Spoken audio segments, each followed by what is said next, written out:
It is April 18th, 2013.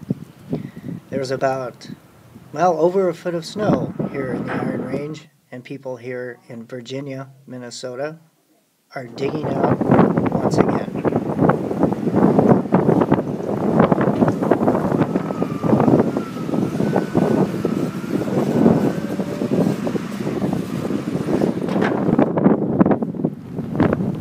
When talking with people out shoveling and snow blowing, the common phrase was, "I'm tired of it." Forecasters are calling for a couple of more inches before this system moves on.